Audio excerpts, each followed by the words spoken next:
Hey there, I'm Mike from Moonspell, and you're watching Metal Mad TV.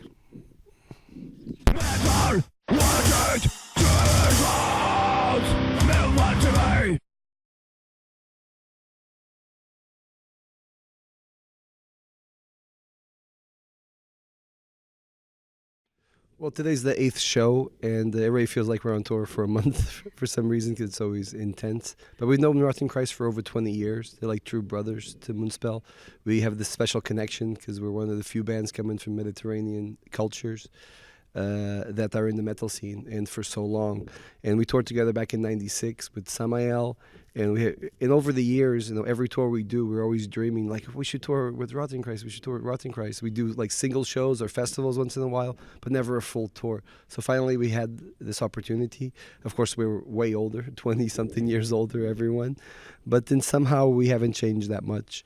And it's just amazing to see people coming to the shows and enjoying this legacy that started a long time ago.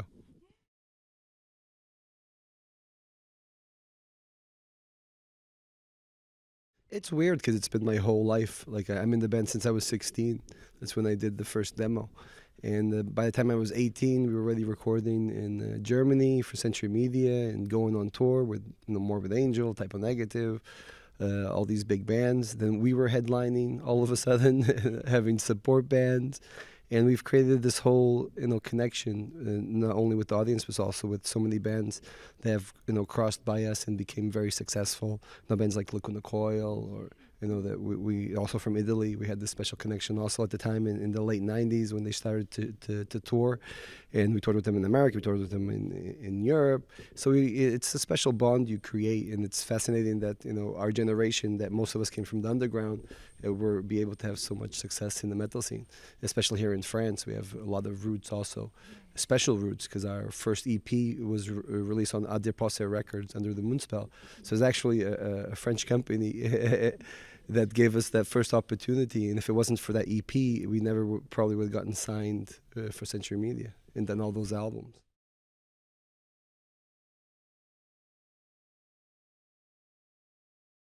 Well, yeah, the audiences they change, but also throughout the years. Like the German audience in the '90s was one thing, in 2000s another, and now you feel some of that flame coming back and that excitement that we felt in Germany in the '90s.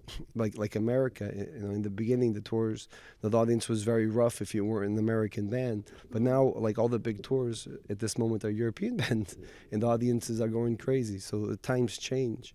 And I think even in Portugal, we didn't have many shows, so people were crazy. Like they'd do anything. They'd go to line like 8 in the morning to be the first in the venue. So you lose that, of course, when you get more shows, and now people are a lot more civilized. They see a show like you go see a movie in some places. But when you go to South America or like the East, you still feel this emotion. In this power that has been growing. Places like Poland, we played so many amazing festivals, which was called was made by Metal Mind, and there was like 7,000 people to see bands like us, Tiamat, Paradise Lost, and it was pretty mind blowing for the time.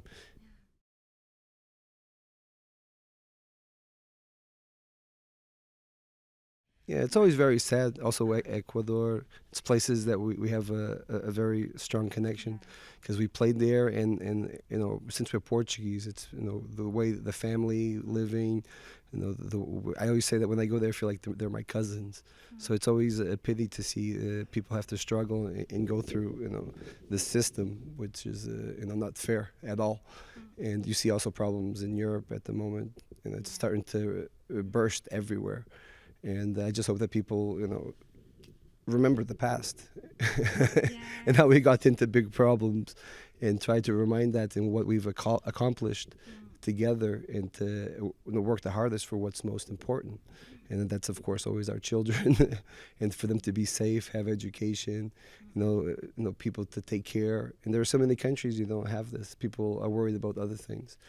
The economics of the world is destroying humanity, basically. Yeah, so you are aware about all this Oh, yeah, problem that I'm you too guys. aware. That's why I don't sleep Yeah. so well at night.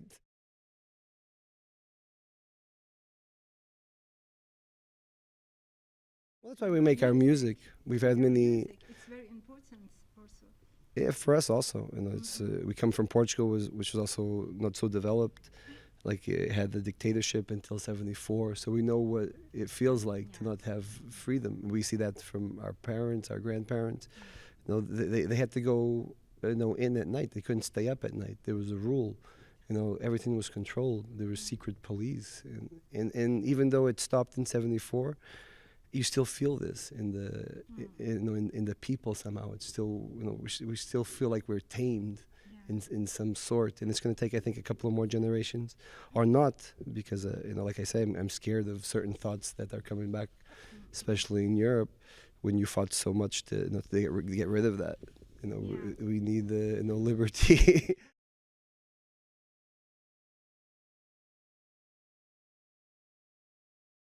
I'm hopeful because she speaks to the younger generation. It's difficult for us because we've all, like our fathers and people before us, we're all part of the problem. All the accesses. Especially me. I was born in America from Portuguese immigrants, and I know the waste that we have in America. We don't. We have no. If you look at the world, most people don't have sanitation. People don't have food. People don't have a roof over their heads, and we see this. We go to Mexico and we see people living under shacks.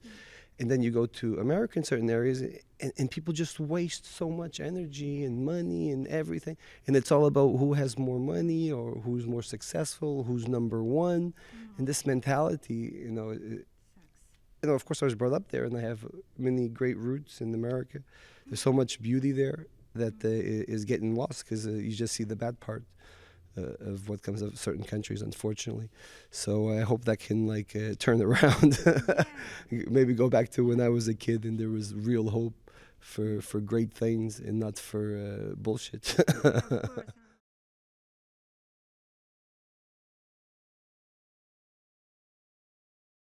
Well, it's very important because of it has a lot to do with what's going on maybe today. Like I said, you can always look in history and see how people dealt with extreme situations.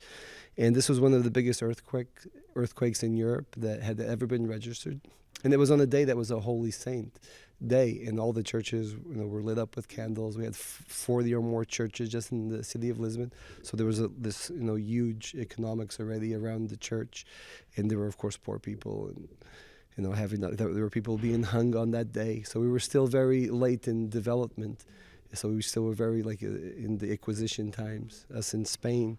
And that day just transformed everything because people were so baffled of how on a holy day that such a catastrophe could happen, and people lost everything. And after that day, people started to think differently. They started, maybe, God is not over everything. Maybe there's some science to this. And they started to study. And that was a very turning point, and people started to believe, in their capacities. And to look at, geology and everything else. And the study of earthquakes started with this event. There wouldn't be studies of earthquakes if it wasn't for this event in Lisbon. And there were people coming from all over Europe to help us reconstruct Lisbon because it was felt up to Tampere in Finland. So that's how strong the earthquake was. And of course the tsunami. I live right next to the coast. We're kind of like San Francisco. It can happen anytime soon because we were in contact with professors and scientists from Portugal that actually measure all the earthquakes daily. Because there are always little earthquakes happening, 2.3. And we went and met them, and they showed us the sensors that are on the bottom of the ocean, and we were seeing it in real time. And the only difference of when it's happening and when they see it is 3 seconds. So that was pretty amazing how they explained it. And they compared this event of when it happened in 9/11.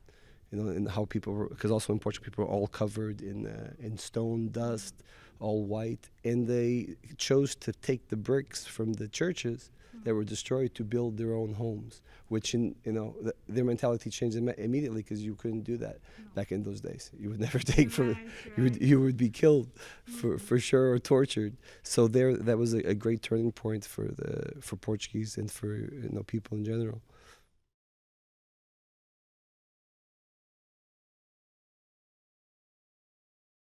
Well, we of course Moonspell loves all orchestrations. You see it on our albums. It's always been part of us. We had friends that would play violin or cellos, and we tried to recreate it ourselves in the early days. Of course, we have a lot better conditions.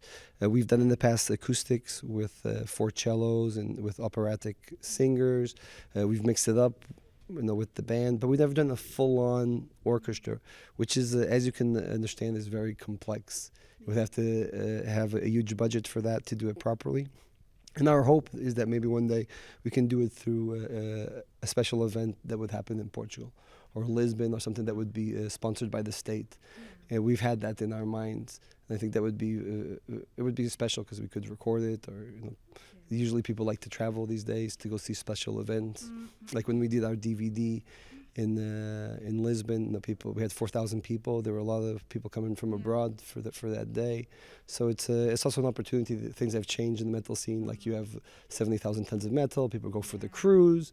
So people these days they're enjoying to travel and see bands abroad. And we've never had so many Portuguese also coming from Portugal, or they have been living abroad. Especially the younger generations coming to our shows.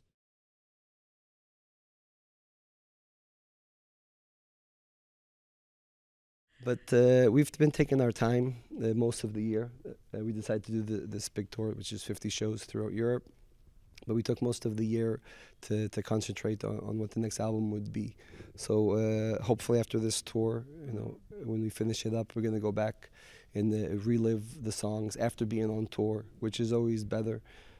Because you have an opportunity to play your older songs with your fans, and that brings back the reality of the song. Sometimes if you're just in your studio, you just have your own opinions. You don't have, the reaction of an actual audience. So sometimes that helps us control ourselves, our creativity, in terms of chemistry, to balance it out from what's new and what makes sense. Because for us, Moonspell, it's always been about playing live. It's always, I think, the most intense experience you can have.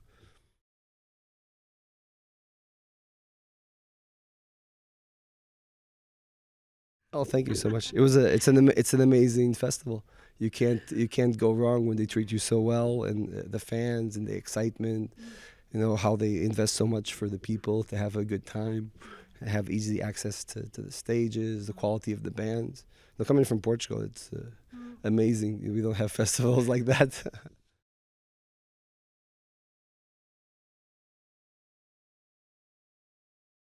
Well, thank you very much for all these years of dedication and following us.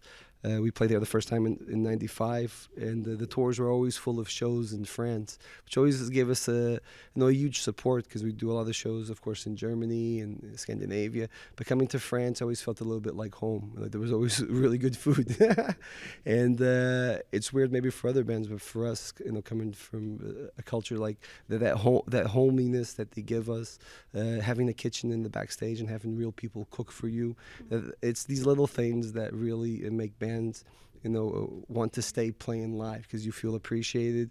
And we don't want anything fancy. Actually, if you asked me, I would go in the kitchen and cook for myself, just get the food, and I'd even cook for all of you if I had to. But this makes life, I think, a lot more funner. In no other country like France to understand that, and to bring that together with metal and have all these amazing venues, amazing Hellfest. You just see how it grew so strong, and producing bands like Gojira, they're one of the top metal bands at the moment. We met them many years ago when not many people knew of them, because we were always from the underground. We knew many other French bands, of course. And we always wish that there would be more bands coming from South Europe and not everything from North Europe, of course. And finally, it takes also the dedication of the fans and the people that are behind the scenes, given the opportunity to the bands, so they can play live, so they can have rehearsal rooms, so they can have teachers, in education, in school, and support. And you see that in France, and that's why you have the results. So I wish Portuguese could just come here, stop talking, and see what's going on. And then if you can try just 10%, I think we'd be better off. Thank you.